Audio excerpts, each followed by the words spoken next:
ತೀರಿದ ಬಳಿಕ ಮಾವನ ಮನೆಯ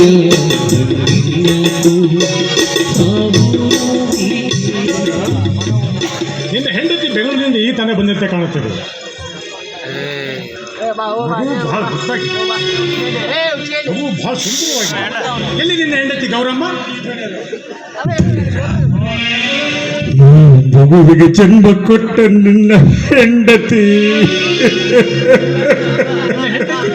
ಏನಾಗಿದೆ ನಿನ್ನ ಹೆಂಡತಿ? ಮಗುವಿಗೆ ಜನ್ಮ ಕೊಟ್ಟ ತಕ್ಷಣ ನನ್ನ ಹೆಂಡತಿ ಸತ್ತು.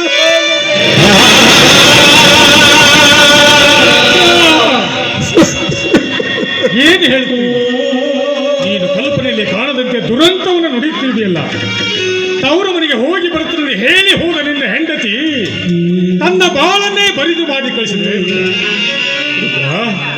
ಇವತ್ತು ನಿನ್ನ ಹೆಂಡತಿ ಸತ್ತಿಲ್ಲೋ, ನನ್ನ ಒಡ ಹುಟ್ಟಿದ ತಂಗಿ ಸತ್ತಿದ್ದಾಳೆ. ಭಗವಂತ ನಿನ್ನ ಬಾಳಿನಲ್ಲಿ ಎಂಥ ದುರಂತವನ್ನು ಸೃಷ್ಟಿಸಿದ.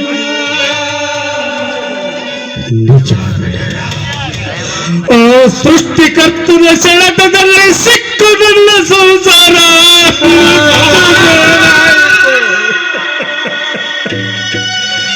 ದೊಡ್ಡತನದ ಬವಣೆಯಲ್ಲಿ ಬಾಣ ಎಷ್ಟೇ ಭಾರವಾಗಿದ್ದರೂ ಭಯಪಡದೆ ಬದುಕುತ್ತಿದ್ದೇನೆ. ಬದುಕೆಂಬ ಬಂಡೆಯನ್ನು ನಾವಿಬ್ಬರು ಗಂಡ ಹೆಂಡರು ಜೋಡು ಎತ್ತುಗಳಾಗಿ ಜಗ್ಗುತ್ತಿದ್ದೆವು. ಆದರೆ ಇಂದು ನನ್ನ ಬದುಕಿನ ಬಂಡೆಯ ಒಂದು ಚಕ್ರ ಕಳಚಿ ಹೋಯಿತು. ನನ್ನ ಹೆಂಡತಿ ನೀಡಿದ ಈ ನನ್ನ ಮಗಳು ಅನಾಥಳಾದಳು ದಣಿ, ಅನಾಥಳಾದಳು. ರುದ್ರ,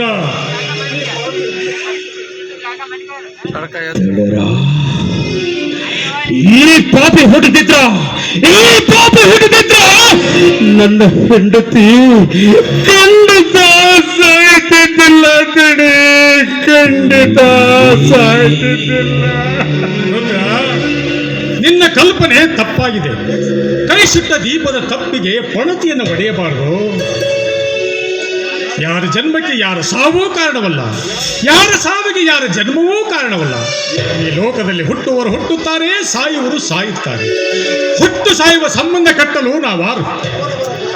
ಭೋಗ ಅವರ ಬೆನ್ನಿಗೆ ಕಟ್ಟಿಕೊಂಡು ಬಂದಿರುವರು ಈ ಭೂಮಿಗೆ.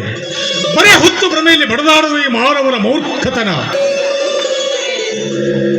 ಅಂದ್ರ ನಾನು ಮಾಡ್ಕೊಂಡು ಹೇಳ್ತೀನ, ಈಗ ಮರಿಲೇಬೇಕಾದಳು. ಮರೆಯಲೇಬೇಕು ರುದ್ರ, ಮರೆಯಲೇಬೇಕು. ಹುಟ್ಟಿದ ಮಾನವ ಈ ಪ್ರಪಂಚವನ್ನು ಮರೆತು ಹೋಗುವಾಗ ಮಾಡಿಕೊಂಡ ಹೆಂಡತಿ ಎಷ್ಟು ದಿವಸದವಳು. ನಮ್ಮಿಂದ ಮಾಯವಾದದನ್ನೆಲ್ಲ ನಾವು ಮರೆಯಲೇಬೇಕು.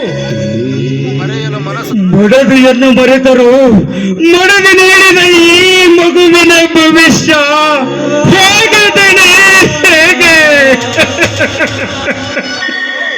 ರುದ್ರ, ಈ ಮಗುವನ್ನು ಬದುಕಿಸಬೇಕಾದದ್ದು ನಿನ್ನ ಧರ್ಮ, ಅದು ನಿನ್ನ ಆದ್ಯ ಕರ್ತವ್ಯ.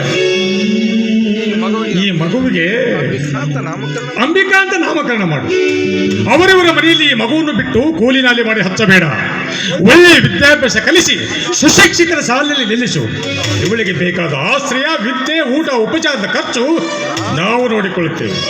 ಇದು ನಿನ್ನ ಮಗಳಲ್ಲ ರುದ್ರ, ಈ ಮಗು ಕೂಡ ನನ್ನ ಮಗಳೆಂದು ನಾನು ಭಾವಿಸಿಕೊಳ್ಳುತ್ತೇನೆ.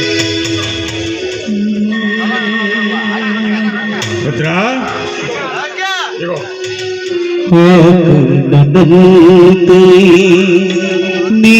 ನೀದಾನೆಯಾದೆ ಇನ್ನೊಂದು ದೀಪಕ್ಕೆ ಆಧಾರವಾದೆ.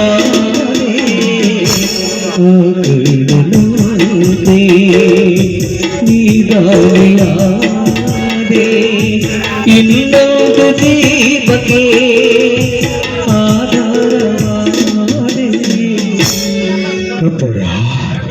ಈ ಋಣನ ನಾನು ಯಾವಾಗ ಮುಟ್ಟಿಸ್ಬೇಕ್ರಿ?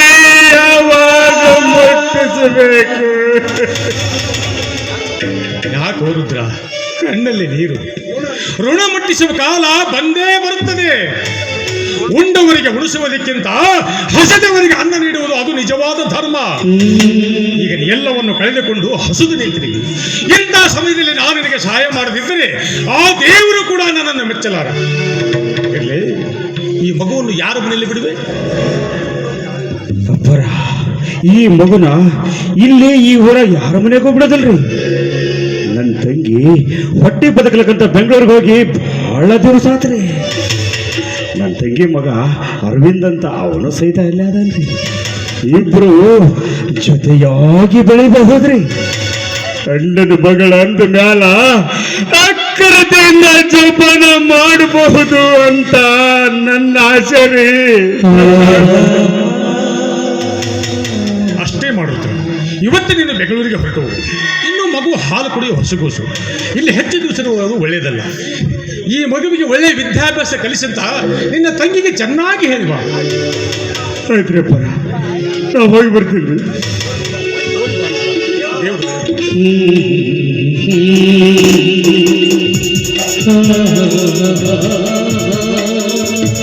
ಇನ್ನೊಂದು ದೀಪಕ್ಕೆ ಆಧಾರವಾದೆ ಆಕಲದಂತೆ ನೀಡಾದೆ. ಇನ್ನೊಂದು ದೀಪಕ್ಕೆ ಆಧಾರವಾದೆ